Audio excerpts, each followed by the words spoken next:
রাজধানীর মিরপুরে ভোট প্রদান শেষে বাংলাদেশ জামায়াতে ইসলামের আমির ও ঢাকা ১৫ আসনের প্রার্থী ডাক্তার শফিকুর রহমান সুষ্ঠু ও শান্তিপূর্ণ নির্বাচনের আহ্বান জানিয়েছেন। তিনি বলেন, দেশের মানুষ যেন নির্ভয়ে ভোট দিতে পারে, এটাই তাদের প্রত্যাশা। জনগণের রায়ে যে সরকার গঠিত হবে সেটিই দেশ পরিচালনা করবে বলে তিনি উল্লেখ করেন। বৃহস্পতিবার সকালে মিরপুরের মণিপুর স্কুল অ্যান্ড কলেজ কেন্দ্রে ভোট দেন তিনি। ভোট শেষে সাংবাদিকদের সঙ্গে কথা বলতে গিয়ে ডাক্তার শফিকুর রহমান বলেন, আগামীর বাংলাদেশ কোনো ব্যক্তি বা একক দলের নয়, এটি সবার। জাতীয় ঐক্যের মাধ্যমেই দেশকে এগিয়ে নিতে হবে বলে তিনি মত দেন। তিনি জানান, বিভিন্ন এলাকা থেকে দলের পক্ষ থেকে সার্বক্ষণিক খোঁজখবর নেওয়া হচ্ছে।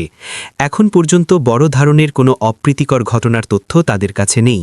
তবে কোথাও গুরুতর অনিয়ম বা সহিংসতা ঘটলে তা মেনে নেওয়া হবে না বলে সতর্ক করেন তিনি। জনগণের ভোটাধিকার রক্ষায় তারা সোচ্চার থাকবেন বলেও মন্তব্য করেন।